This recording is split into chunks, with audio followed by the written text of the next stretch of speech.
If every American family reunion could include all its generations, there'd be an immigrant at the party. Every American family tree has roots in another land. We are, and always have been, a nation of immigrants, and the children of immigrants.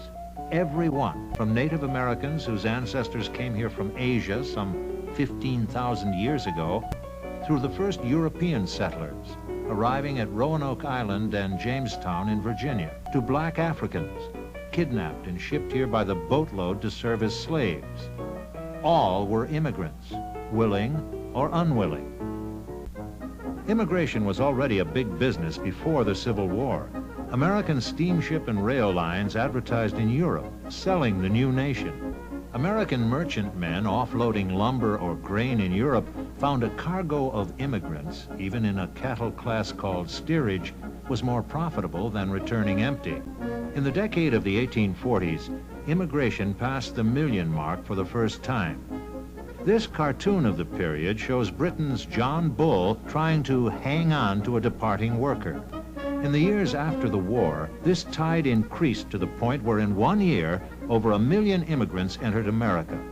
And by that time, the tide had changed. These new immigrants were different. Until the 1880s, most Native Americans could recognize immigrants as their own kind. People from Northern and Western Europe, English, Irish, Dutch, German. But now came the foreigners, strange-looking people from Southern and Eastern Europe, Italians, Poles, Russians, Slavs. These were the refuse, the huddled masses yearning to breathe free, as inscribed on a new statue, risen at the main port of entry. Liberty's hand had been displayed at the Philadelphia exhibition of 1876. 10 years later, she rose complete in New York Harbor. Give me your tired, your poor, your huddled masses yearning to breathe free, the wretched refuse of your teeming shore. Send these, the homeless, tempest-tossed to me. I lift my lamp beside the golden door. Up until 1892, the Golden Door had been an old concert hall at the tip of Manhattan Island called Castle Garden. Here, Jenny Lind, the Swedish nightingale, had sung during her American tour in 1850. Now it was filled with other foreigners, milling around, waiting to be examined and passed through to the promised land of America. Of that promise, they had no doubt at first. Hadn't Andrew Carnegie entered here, a penniless immigrant? And hadn't he returned to Scotland, the richest man in the world? The great publisher, Joseph Pulitzer, who had raised the money to raise the Statue of Liberty, had been an immigrant. So had Alexander Graham Bell. Millionaires, both. A German immigrant, John Roebling, had designed the new Brooklyn Bridge, the 8th wonder of the world, opened in 1883. And another German immigrant, Thomas Nast, had drawn this welcome, Uncle Sam's Thanksgiving dinner, a party for all, free and equal. But the welcome was not unanimous. This cartoon seems the same, but the party's grown rowdy. The guests have become drunken stereotypes. And here, Uncle Sam himself has become the meal. This ugly cartoon illustrates the fear of many Native Americans that their nation would be swallowed by uncontrolled immigration.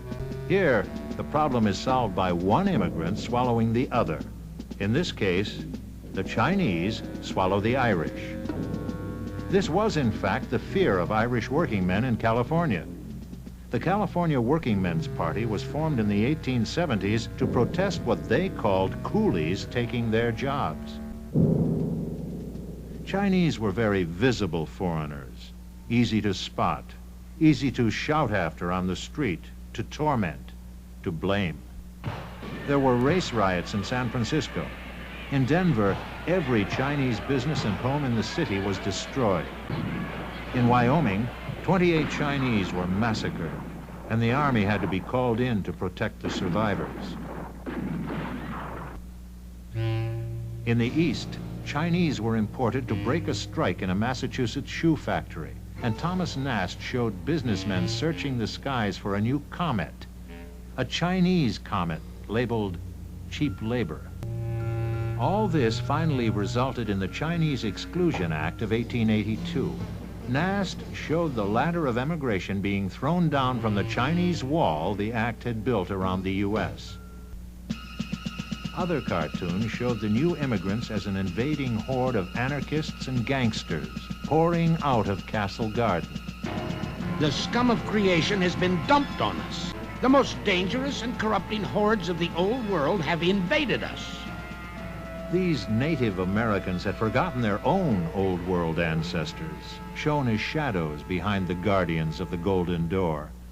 But for Europeans, the door was still open.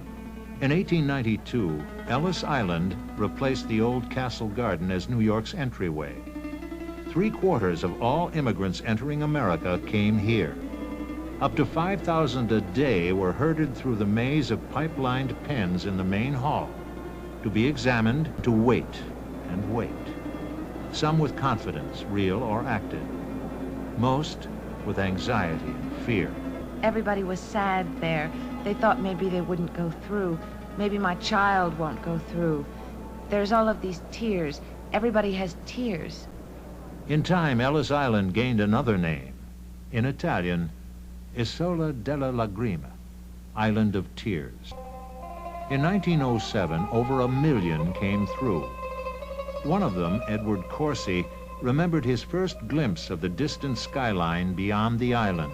Mountains, I cried to my brother. Look at them. They're strange, he said. Why don't they have snow on them? When, after sometimes weeks or months of waiting, they finally were ferried to the mountains, the first doubts began. Anna Jezierska.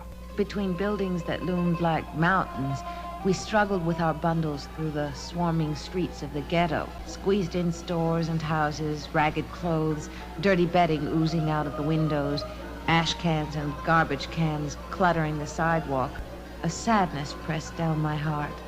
The first doubt of America. I looked into the alley below and saw pale-faced children scrambling in the gutter. "Where is America?" cried my heart.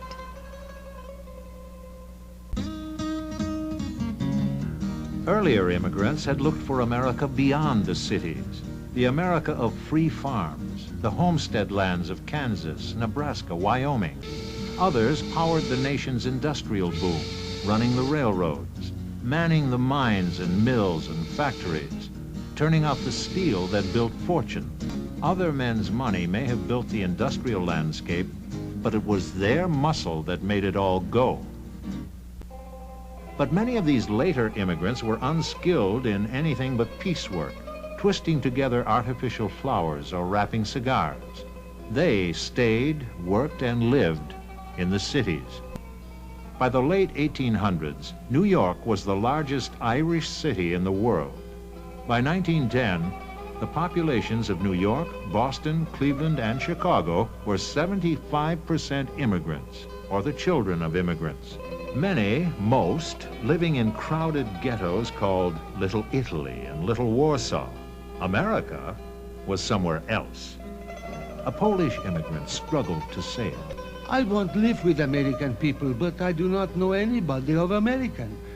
I know here many persons. They live here years, and they are not citizens. They don't speak well English. I don't like be like them. I want go from them away. But where? Where is America? For many, the search began in school, in naturalization classes like this one, where adult immigrants prepared for citizenship. School, where their children were taught to salute the new flag every morning, saying all together, one country, one language, one flag. Those who worked all day, and many did, tried to stay awake in night school. Work, run, stay awake, learn the language of America. The language of the wide-awake weeklies, nickel novels about boys who succeed, who work and win. There were dozens of these magazines for young go-getters. Their heroes, like Fred Fearnot, were always wide awake to every opportunity America offered, from catching a falling maiden, usually a bank president's daughter, to making money on Wall Street as an alert messenger. It was part of the dream that had brought them here, and they worked to make it real, to find America. Some never found it. Some lived all their lives in the ghetto, speaking the old languages, keeping the old ways. Some gave up and returned to Europe, almost 400,000 in 1907. One who climbed out of the ghetto and found America and changed it was a young Danish immigrant, Jacob Riis. Many of the ghetto photographs we've seen were his. He came here in 1870, like others, unsure. His first purchase in America was a large pistol, because he said he expected to find wild Indians and buffalo on Broadway.